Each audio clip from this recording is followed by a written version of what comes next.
ನಮಸ್ಕಾರ ಗೆಳೆಯರೇ, ದೇಶ ಪ್ರೇಮಿಗಳೇ, ನಮ್ಮ ಕನ್ನಡ ಡಿಫೆನ್ಸ್ ನ್ಯೂಸ್ ಯೂಟ್ಯೂಬ್ ಚಾನಲ್ಗೆ ಸ್ವಾಗತ ನಿಮಗೆ. ಭಾರತೀಯ ನೌಕಾಪಡೆ ತನ್ನ ಕರಾವಳಿ ಪ್ರದೇಶದ ಜಲಾಂತರ್ಗಾಮಿ ವಿರೋಧಿ ಸಾಮರ್ಥ್ಯವನ್ನು ಮತ್ತಷ್ಟು ಬಲಪಡಿಸುತ್ತಿದೆ. ಇದಕ್ಕೆ ಮತ್ತೊಂದು ಮಹತ್ವದ ಸೇರ್ಪಡೆಯಾಗಿ ಕೊಚ್ಚಿನ್ ಶಿಪ್ಯಾರ್ಡ್ ಲಿಮಿಟೆಡ್ ನಿರ್ಮಿಸಿರುವ ಮಂಗ್ರೋಲ್ ಎಂಬ ಯುದ್ಧ ನೌಕೆಯನ್ನು ಭಾರತೀಯ ನೌಕಾಪಡೆಗೆ ಹಸ್ತಾಂತರಿಸಲಾಗಿದೆ. ಆಗಸ್ಟ್ 21ರಂದು ಕೊಚ್ಚಿಯಲ್ಲಿರುವ ಕೊಚ್ಚಿನ್ ಶಿಪ್ಯಾರ್ಡ್ನ ಕೇಂದ್ರದಲ್ಲಿ ಈ ಹಸ್ತಾಂತರ ಪ್ರಕ್ರಿಯೆ ನಡೆಯಿತು. Mangrol 8 anti submarine warfare shallow water craft ಅಂದರೆ ಕಡಿಮೆ ಆಳದ ಕರಾವಳಿ ನೀರಿನಲ್ಲಿ ಶತ್ರುಗಳ ಜಲಾಂತರ್ಗಾಮಿಗಳನ್ನು ಪತ್ತೆ ಹಚ್ಚಿ ಎದುರಿಸಲು ವಿನ್ಯಾಸಗೊಳಿಸಲಾದ ವಿಶೇಷ ನೌಕೆಗಳ ಯೋಜನೆಯ 3ನೇ ನೌಕೆಯಾಗಿದೆ. ಈ ನೌಕೆಯ ಹಸ್ತಾಂತರದ ದಾಖಲೆಗೆ ಕೊಚ್ಚಿನ್ ಶಿಪ್ಯಾರ್ಡ್ನ ಕಾರ್ಯಾಚರಣೆಯ ನಿರ್ದೇಶಕ ಹರಿಕೃಷ್ಣನ್ ಎಸ್ ಮತ್ತು ಮಂಗ್ರೋಲ್ನ ನಿಯೋಜಿತ commanding officer commander U Sharan Kumar ಅವರು ಸಹಿ ಹಾಕಿದರು. ಹಾಗಾದರೆ ಮಂಗ್ರೋಲ್ನ ವಿಶೇಷತೆ ಏನು? ಮುಖ್ಯವಾಗಿ ಈ ಯುದ್ಧ ನೌಕೆಯನ್ನು ಭಾರತದ ಕರಾವಳಿಯ ಕಡಿಮೆ ಆಳದ ನೀರಿನಲ್ಲಿ ಆಂಟಿ ಸಬ್ಮೆರಿನ್ ವಾರ್ಫೇರ್ ಕಾರ್ಯಾಚರಣೆ ನಡೆಸಲು ವಿನ್ಯಾಸಗೊಳಿಸಲಾಗಿದೆ. ಸಾಮಾನ್ಯವಾಗಿ ಆಳ ಸಮುದ್ರಕ್ಕಿಂತ ಕಡಿಮೆ ಆಳದ ಕರಾವಳಿ ಪ್ರದೇಶಗಳಲ್ಲಿ ಜಲಾಂತರ್ಗಾಮಿಗಳನ್ನು ಪತ್ತೆ ಹಚ್ಚುವುದು ಹೆಚ್ಚು ಸವಾಲಿನ ಕೆಲಸ. ಇಂತಹ ಪ್ರದೇಶಗಳಲ್ಲಿ ಶತ್ರು ಜಲಾಂತರ್ಗಾಮಿಗಳು ಅಡಗಿಕೊಳ್ಳಲು ಅಥವಾ ತಮ್ಮ ಚಲನವಲನವನ್ನು ಮರೆಮಾಚಲು ಪ್ರಯತ್ನಿಸಬಹುದು. ಅಂತಹ ಸಂದರ್ಭಗಳಲ್ಲಿ ಐಎನ್ಎಸ್ ಮಂಗ್ರೋಲ್ನಲ್ಲಿರುವ ವಿಶೇಷ ಪತ್ತೆ ಮತ್ತು ಶೋಧನಾ ವ್ಯವಸ್ಥೆಗಳು ನೌಕಾಪಡೆಗೆ ಮಹತ್ವದ ನೆರವನ್ನು ನೀಡಲಿವೆ. ಈ ಯುದ್ಧ ನೌಕೆ ಕೇವಲ ಶತ್ರುಗಳ ಜಲಾಂತರ್ಗಾಮಿ ವಿರೋಧಿ ಕಾರ್ಯಾಚರಣೆಗಳಿಗೆ ಮಾತ್ರ ಸೀಮಿತವಾಗಿಲ್ಲ. ಇದು ಅಂಡರ್ ವಾಟರ್ ಸರ್ವಿಲೆನ್ಸ್ ಅಂದರೆ ನೀರಿನೊಳಗಿನ ಚಟುವಟಿಕೆಗಳ ಮೇಲ್ವಿಚಾರಣೆ, ಸರ್ಚ್ ಅಂಡ್ ರೆಸ್ಕ್ಯೂ ಕಾರ್ಯಾಚರಣೆಗಳು ಹಾಗೂ ಲೋ ಇಂಟೆನ್ಸಿಟಿ ಮ್ಯಾರಿಟೈಮ್ ಆಪರೇಷನ್ಸ್ ನಡೆಯುವ ಸಾಮರ್ಥ್ಯವನ್ನು ಹೊಂದಿದೆ. ಇದರ ಜೊತೆಗೆ ಮೈನ್ ಲೇಯಿಂಗ್ ಕಾರ್ಯಾಚರಣೆಗಳನ್ನು ಕೂಡ ನಡೆಸಲು ಇದು ಸಿದ್ಧವಾಗಿದೆ. ಅಂದರೆ ಇದರ ವಿನ್ಯಾಸ, ನಿರ್ಮಾಣ, ಚಾಲನಾ ವ್ಯವಸ್ಥೆ, ಸಂವೇದಕಗಳು ಮತ್ತು ವಿವಿಧ ರಕ್ಷಣಾ ವ್ಯವಸ್ಥೆಗಳಲ್ಲಿ ಭಾರತದ ಸ್ವದೇಶಿ ಸಾಮರ್ಥ್ಯಕ್ಕೆ ಹೆಚ್ಚಿನ ಪ್ರಾಮುಖ್ಯತೆ ನೀಡಲಾಗಿದೆ. ಇದು ಭಾರತದ ಆತ್ಮನಿರ್ಭರ ಭಾರತ ಮತ್ತು ಸ್ವದೇಶಿ ಯುದ್ಧ ನೌಕೆಗಳ ನಿರ್ಮಾಣದ ಪ್ರಯತ್ನಗಳಿಗೆ ಮತ್ತೊಂದು ಪ್ರಮುಖ ಉದಾಹರಣೆಯಾಗಿದೆ. ನೌಕೆ ನಿರ್ಮಾಣವನ್ನು ಡೆಟ್ ನಾರ್ಸ್ಕೆ ವೆರಿಟಾಸ್ ಅಂದರೆ ಡಿಎನ್ವಿ ಸಂಸ್ಥೆಯ ವರ್ಗೀಕರಣದ ನಿಯಮಗಳಿಗೆ ಅನುಗುಣವಾಗಿ ಮಾಡಲಾಗಿದೆ. ಚಾಲನಾ ವ್ಯವಸ್ಥೆಯ ಬಗ್ಗೆ ಹೇಳುವುದಾದರೆ ಮಂಗ್ರೋಲ್ನಲ್ಲಿ diesel engine water jet propulsion system ಅನ್ನು ಬಳಸಲಾಗಿದೆ.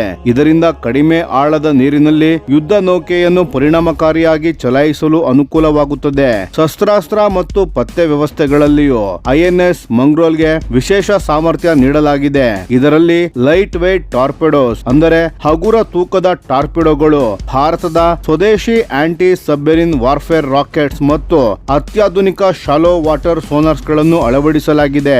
ವಿಶೇಷವಾಗಿ ಶಾಲೋ ವಾಟರ್ ಸೋನಾರ್ ವ್ಯವಸ್ಥೆ ಕಡಿಮೆ ಆಳದ ಸಮುದ್ರ ಪ್ರದೇಶಗಳಲ್ಲಿ ನೀರಿನೊಳಗೆ ಇರುವ ಶತ್ರುಗಳ ಜಲಾಂತರ್ಗಾಮಿಗಳನ್ನು ಪತ್ತೆ ಹಚ್ಚಲು ಅತ್ಯಂತ ಪ್ರಮುಖವಾಗಿವೆ. ಈ ನೌಕೆಗೆ ಮಂಗ್ರೋಲ್ ಎಂಬ ಹೆಸರು ಗುಜರಾತ್ನ ಕರಾವಳಿ ಪ್ರದೇಶದಲ್ಲಿರುವ ಮಂಗ್ರೋಲ್ ಪಟ್ಟಣದ ಹೆಸರಿನಿಂದ ಇಡಲಾಗಿದೆ. ಇದು ಒಟ್ಟು 8 ನೌಕೆಗಳನ್ನು ಒಳಗೊಂಡ ದೊಡ್ಡ anti submarine warfare shallow water craft ಯೋಜನೆಯ ಭಾಗವಾಗಿದೆ.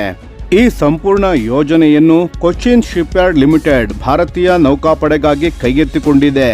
ಈಗ 3ನೇ ಯುದ್ಧ ನೌಕೆಯಾದ ಮಂಗ್ರೋಲ್ ನೌಕಾಪಡೆಗೆ ಹಸ್ತಾಂತರವಾಗಿರುವುದರಿಂದ ಭಾರತದ ಕರಾವಳಿ ಪ್ರದೇಶದಲ್ಲಿ ಶತ್ರುಗಳ ಜಲಾಂತರ್ಗಾಮಿ ವಿರೋಧಿ ಮೇಲ್ವಿಚಾರಣೆ ಸಾಮರ್ಥ್ಯ ಮತ್ತಷ್ಟು ಹೆಚ್ಚಲಿದೆ. ಮುಂದೆ ನೌಕಾಪಡೆಯಲ್ಲಿ ಅಧಿಕೃತವಾಗಿ ಸೇವೆಗೆ ಸೇರ್ಪಡೆಯಾದ ನಂತರ ಮಂಗ್ರೋಲ್ ಭಾರತದ ಕರಾವಳಿಯ ಸಮೀಪದ ಪ್ರದೇಶಗಳಲ್ಲಿ ನಿರಂತರ ಜಲಾಂತರ್ಗಾಮಿ ಮೇಲ್ವಿಚಾರಣೆ, ಶೋಧ ಮತ್ತು ಅಗತ್ಯವಿದ್ದಾಗ ಪ್ರತಿರೋಧ ಕಾರ್ಯಾಚರಣೆಗಳಲ್ಲಿ ಪ್ರಮುಖ ಪಾತ್ರ ವಹಿಸುವ ನಿರೀಕ್ಷೆ ಇದೆ. ಇಲ್ಲಿ ಮತ್ತೊಂದು ವಿಶೇಷ ಗಮನಿಸಬೇಕು. ಭಾರತೀಯ ನೌಕಾಪಡೆ ಕೇವಲ ದೊಡ್ಡ ಯುದ್ಧ ನೌಕೆಗಳು ಮತ್ತು ಜಲಾಂತರ್ಗಾಮಿಗಳ ಮೇಲಷ್ಟೇ ಗಮನ ಹರಿಸುತ್ತಿಲ್ಲ.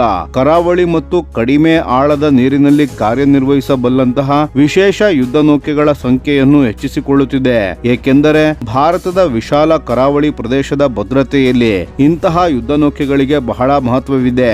ವಿಶೇಷವಾಗಿ ಶತ್ರು ಜಲಾಂತರ್ಗಾಮಿಗಳ ಚಲನವಲನವನ್ನು ಪತ್ತೆ ಹಚ್ಚುವುದು, ನೀರಿನೊಳಗಿನ ಚಟುವಟಿಕೆಗಳ ಮೇಲೆ ನಿಗಾ ಇಡುವುದು ಮತ್ತು ಕರಾವಳಿ ಪ್ರದೇಶದಲ್ಲಿ ತ್ವರಿತವಾಗಿ ಕಾರ್ಯಾಚರಣೆ ನಡೆಸುವುದು ಇಂತಹ ನೌಕೆಗಳ ಪ್ರಮುಖ ಜವಾಬ್ದಾರಿಗಳಾಗಿವೆ. ಹೀಗಾಗಿ ಮಂಗ್ರೋಲ್ ಕೇವಲ ಮತ್ತೊಂದು ಯುದ್ಧ ನೌಕೆಯಲ್ಲ, ಇದು ಭಾರತದ ಕರಾವಳಿ ಭದ್ರತೆ, ಜಲಾಂತರ್ಗಾಮಿ ವಿರೋಧಿ ಸಾಮರ್ಥ್ಯ ಮತ್ತು ಸ್ವದೇಶಿ ರಕ್ಷಣಾ ಉತ್ಪಾದನೆಯ ಬೆಳವಣಿಗೆಯನ್ನು ತೋರಿಸುವ ಮತ್ತೊಂದು ಪ್ರಮುಖ ಹೆಜ್ಜೆಯಾಗಿದೆ. ಒಟ್ಟು 8 ನೌಕೆಗಳ ಈ ಯೋಜನೆ ಸಂಪೂರ್ಣಗೊಂಡಂತೆ ಭಾರತದ ನೌಕಾಪಡೆಯ ಲಿಟ್ರೋಲ್ ವಾರ್ಫೇರ್ ಮತ್ತು ಆಂಟಿ ಸಬ್ಮರೀನ್ ವಾರ್ಫೇರ್ ಸಾಮರ್ಥ್ಯ ಇನ್ನಷ್ಟು ಬಲಿಷ್ಠವಾಗುವ ನಿರೀಕ್ಷೆ ಇದೆ.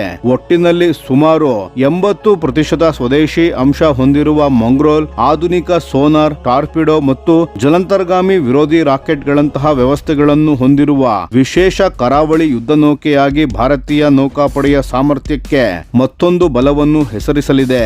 ಇದು ಭಾರತದ ಸ್ವದೇಶಿ ಯುದ್ಧ ನೌಕೆಗಳ ನಿರ್ಮಾಣ ಕ್ಷೇತ್ರಕ್ಕೆ ಮಾತ್ರವಲ್ಲ, ದೇಶದ ಸಮುದ್ರ ಭದ್ರತೆಗೂ ಕೂಡ ಮಹತ್ವದ ಬೆಳವಣಿಗೆಯಾಗಿದೆ.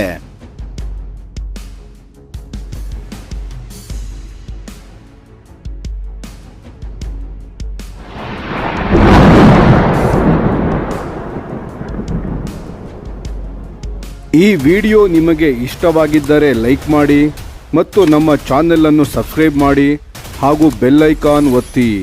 ಯಾವ ಅಪ್ಡೇಟ್ಗೂ ಮಿಸ್ ಆಗಬೇಡಿ. ಡಿಫೆನ್ಸ್ ಸುದ್ದಿಗಳನ್ನು ತ್ವರಿತವಾಗಿ ಪಡೆಯಿರಿ. ನಿಮ್ಮ ಬೆಂಬಲವೇ ನಮ್ಮ ಶಕ್ತಿ. ಭಾರತ ಬಲಿಷ್ಠವಾಗಲಿ ಎಂದು ಆಶಿಸುತ್ತಾ ಭಾರತ ಮಾತೆಗೆ ಜೈ. ಧನ್ಯವಾದಗಳು.